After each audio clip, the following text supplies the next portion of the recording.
बद्रीनाथ कितने लोग गए, हाथ ऊपर करो।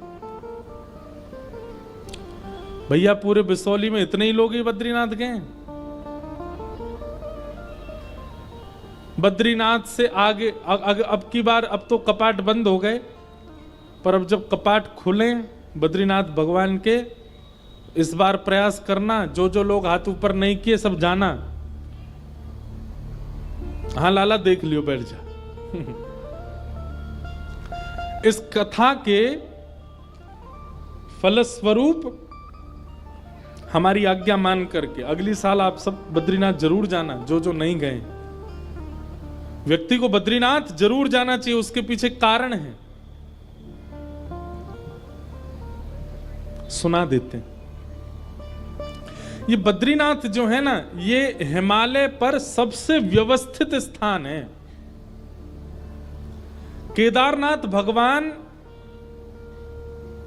अभी केदारनाथ जी जहां विराजते हैं, ये केदारनाथ भगवान का स्थान नहीं है।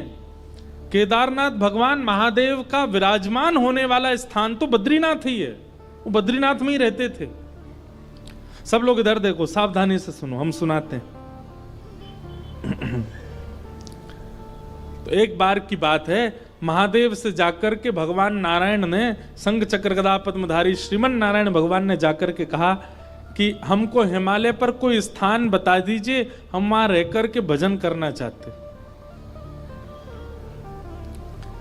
तो महादेव तो भगवान से बहुत प्रेम करते हैं। महादेव बोले कोई तप वप नहीं करना आपको, तप करने के लिए हम बैठे हैं, तप करने के लिए इतने सारे ऋषि जन सब हैं, आप तो प्रेम से विराजो वैकुंठ में, आप तप करेंगे हमको स्वीकार नहीं। प्रेमी अगर कठिनाइयां पालन करे तो दूसरे प्रेमी से देखा नहीं जाता। महादेव ने मना किया, आप तप नहीं करेंगे, आप तो ऐसे ही बैठे रहो।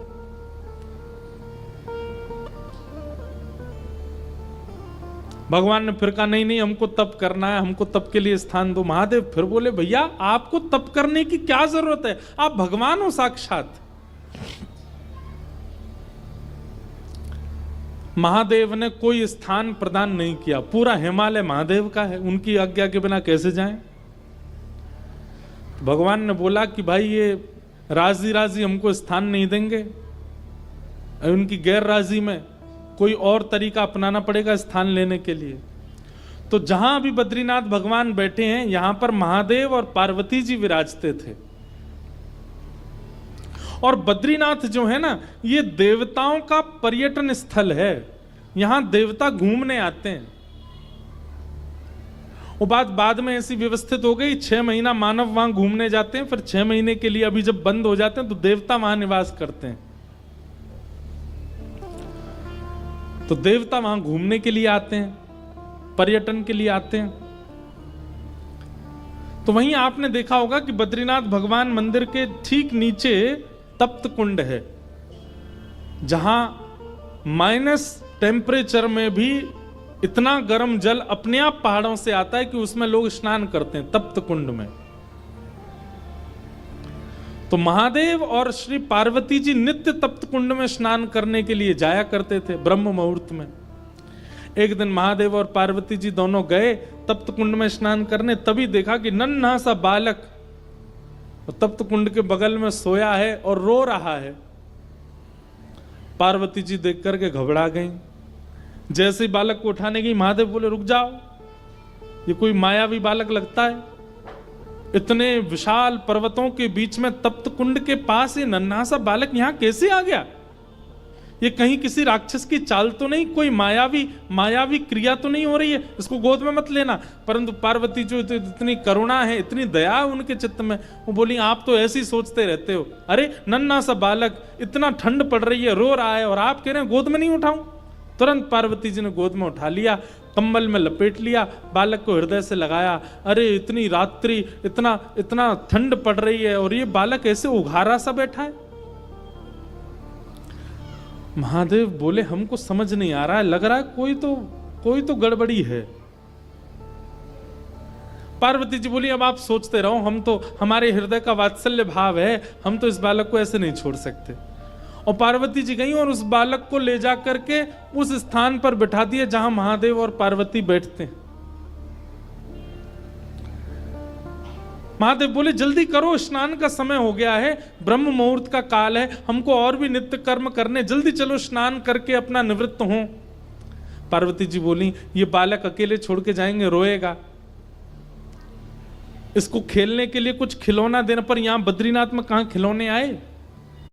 तभी वहां बेर का वृक्ष है, बेर को ही संस्कृत में बदरी कहते हैं, बदरी फल। वो बेर के वृक्ष से कुछ बदरी फल तोड़ करके उस बालक के पास रख दिए और उनको गेंद समझ करके वो बालक खेलने लगा।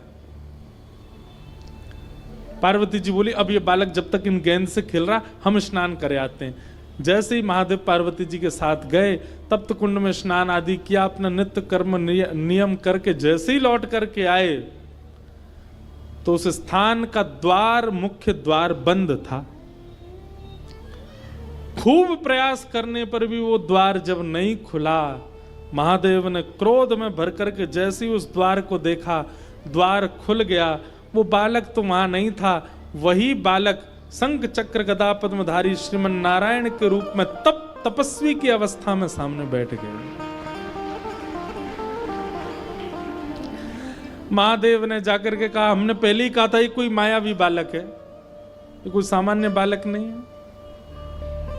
लेकिन महादेव के नेत्रों में आंसू आ गए और प्रणाम करते हुए कहा, श्रीमन नारायण आपको क्या आवश्यकता है तप करने की? आप क्यों तप कर रहे हो? इतना हट क्यों कर रहे हैं आप तप के लिए? ऐसा किस चीज की प्राप्ति के लिए, किस भाव की प्राप्ति के लिए आपको तप करना है? तब भगवान नारायण जो बात कहते हैं वो ध्यान से सुनिएगा। भगवान कहते हैं, महादेव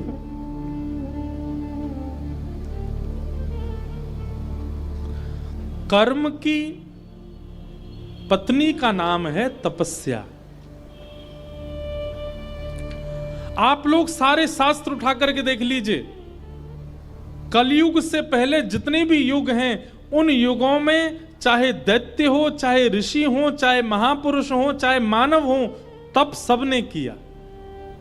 रावण भी तपस्या करने गया था, हिरण्यकश्यप भी तपस्या करने गया था, हिरण्याक्ष भी तप करने गया था, कंस भी तपस्या करने गया था। इसका मतलब क्या है?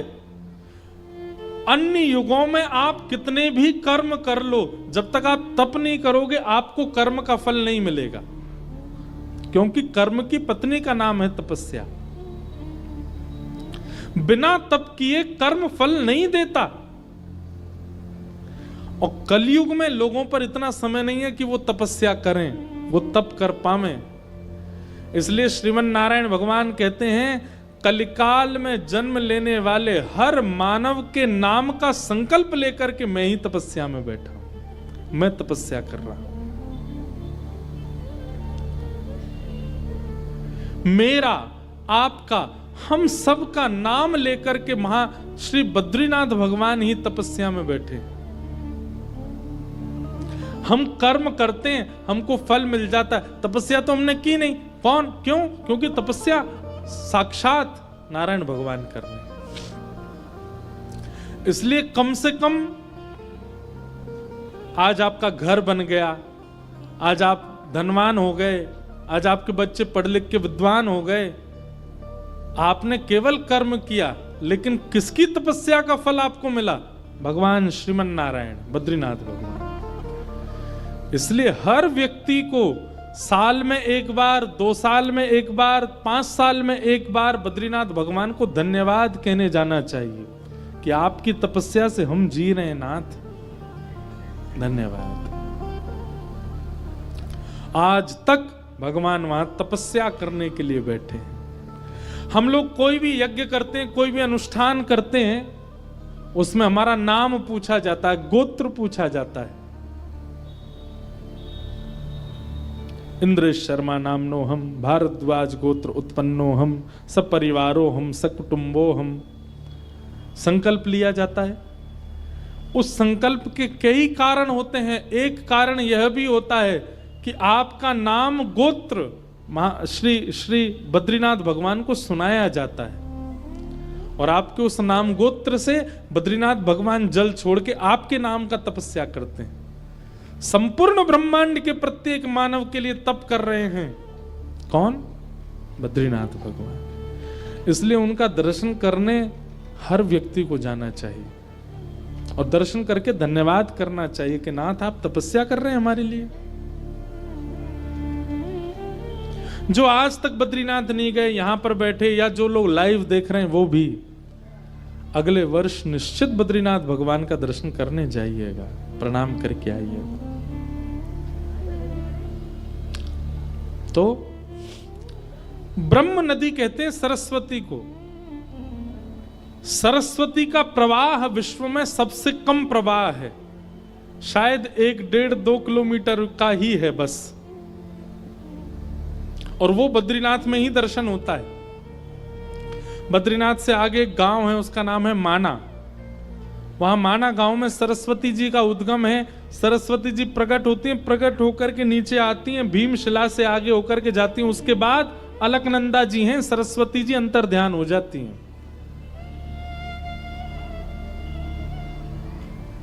बस इतनी देर का ही दर्शन होता है। उन्हीं सरस्वती जी के तट पर वेद व्यास जी अपनी कुटिया में रहते हैं, अपने परम आश्रम में रहते हैं।